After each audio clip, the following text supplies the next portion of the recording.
2, 1, cut!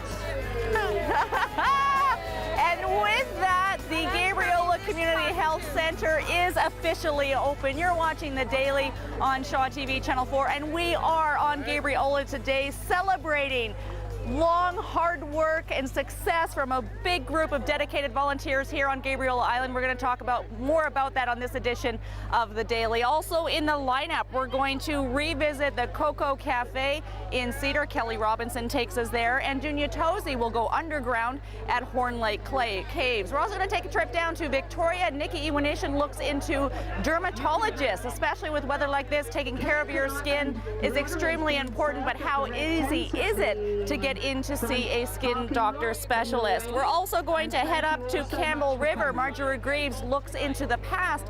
Remote communities before the days of highways or BC ferries still needed supplies back in the day, and Marjorie Greaves will tell us how that was accomplished. But before we do any of that, the Japanese have a very special way of honoring and remembering the ancestors, their ancestors who have passed away. It's a special ceremony. They're taking place all over the island this weekend.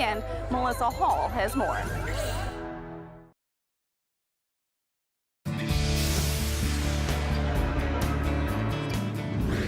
You're watching The Daily on Shaw TV. We are now inside the urgent care room of the brand new, just opened officially, Gabriola Community Health Centre. Now, Jill Adamson is the president of the board, the foundation that made all this happen. A big day today. Tremendous. And the weather was so wonderful too. And yeah, it was a whole volunteer effort, and everyone seemed to be here, and it was wonderful. Now, when you say be here, just to get a sense of what this facility means to Gabriola Island and the residents here, what happens in this building? We have a regular doctor-to-doctor practice in part of the building, but where we're sitting now is the urgent care room, where anybody who has a medical emergency and dials 911, this is where the ambulance will bring them. And 95% of the calls that are made, 911, that come here, stay on Gabriola. They do not have to go to Nanaimo Health. So that helps their emergency services in Nanaimo. It helps us because we don't have to go off of island and then ferry back and trying to get home. But it also makes a huge difference for the finances of VIHA. Right. Because we save them, as Dr. Bosman said, more than $300,000 a year just on keeping patients here. Now, I can't imagine, you live on Gabriola Island, you have an emergency, a health emergency in the middle of the night, or an accident, God forbid, lose a limb or break a bone or something like that, and have to sort of go bouncing over the water to Nanaimo, then get to the hospital. What an ordeal. Yeah, and you're not really in the mood or physical condition to be able to do that. It could be life-threatening, I would imagine. And has been, it has been. But the other thing, we also built a helicopter pad, so that we, right next to the facility here. So if it really, usually it's a heart emergency, we can have them out of here in no time flat and to Victoria or Vancouver, whichever they have to go. And that's preferable. But of course, if the weather's bad, even a helicopter can't land. So we can, if we have to, and really don't like to do, is we can keep people overnight here and keep them stable until the ferry in the morning. Right. And they'll go out on the first ferry.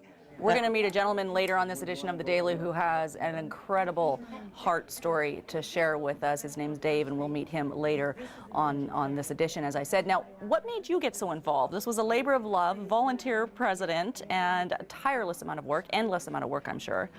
Why? Why? Why you? Because I could.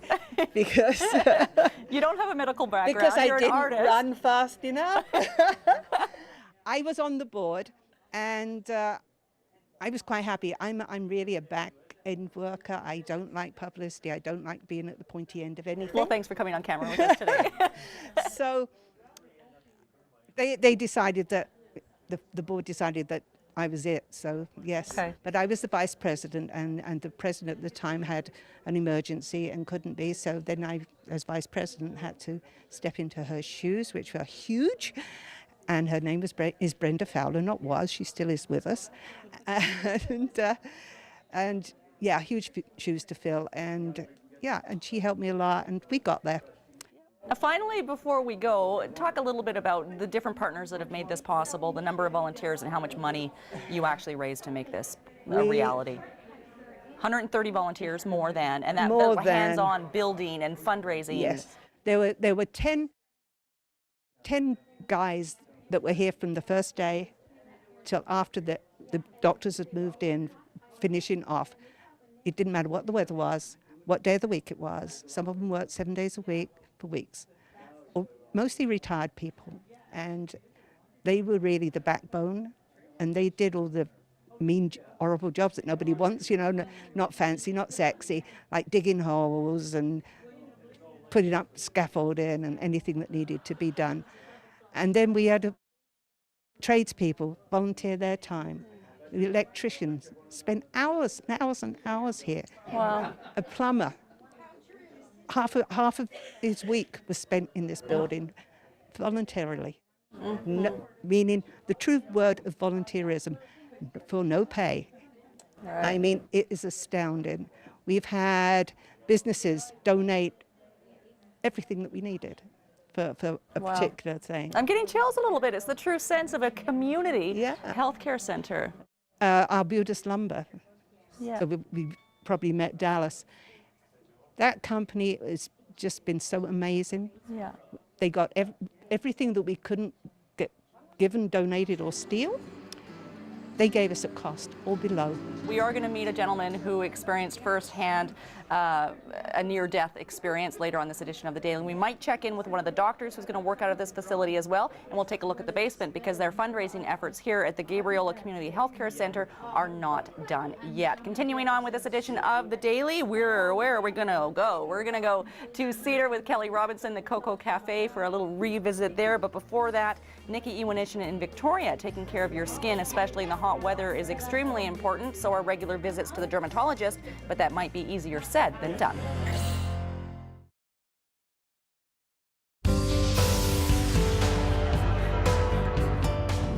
You're watching The Daily on Shaw TV Channel 4, and today we are celebrating on Gabriola Island. It is the grand opening of the Community Health Centre.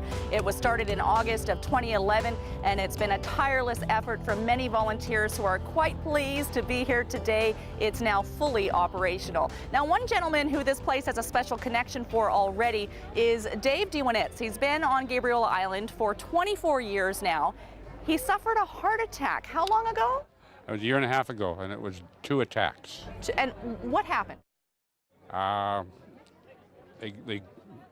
First responders got there, got me on oxygen, and the ambulance got there, and they took me to the interim clinic where Dr. Bosman was already there waiting for me, and I had one attack, then another attack, and I was actually clinically dead for 55 minutes. Clinically dead for 55 minutes. Yeah. This was while this place here was still under construction. Yeah. What experience did you have? You saw the light. Yes, I did. The first attack, and then all of a sudden I'm kind of drifting along, and I'm not dying. I'm just moving from here to there. And I'm aiming for this big opening that has beautiful warm sunshine behind it, and completely at peace. No pain, all the pain is gone. And then boom, all of a sudden it pulls me back, and I can't figure out what's going on. And then I start moving again towards this opening. This time I get really close, and I'm at a point where I really want to go because it feels so good and so peaceful and everything. And boom, I'm back, and I hear my doctor asking me some questions. I don't know what they were. I just heard him say that I can remember helicopter. And the next thing I know, I woke up in the Royal Jubilee Hospital in Victoria the next afternoon with my wife and my son next to my bed. You're not scared of dying anymore? No. I mean, if it's that much peace and no pain, you know, I don't want to die yet. But when I do, I'm not going to be afraid of it. Okay. And that day, or shortly after, I would imagine, you dedicated some of your personal time to making the opening of this facility here a reality. As much as I could help, you know. And I don't have good knees, so I couldn't build. So I went to work with the hospital auxiliary, and I scooped ice cream. And I bet you I've scooped 5,000 cones of ice cream in the last 2 years, helping them raise money for it. So, it's a pretty good day. We have 2 fantastic doctors, and you know, we couldn't be luckier. We've got the building now, which is a beautiful building. I hope you've been through it. And what can I say? Dave, thank you. Thank you Thank very you. much. Tell everybody. What an amazing story, certainly inspiring, and a feeling of peace. What more could we ask at that point in our lives? We're going to throw things over now to Dunya Tozy, who is going underground at the Horn Lake Caves.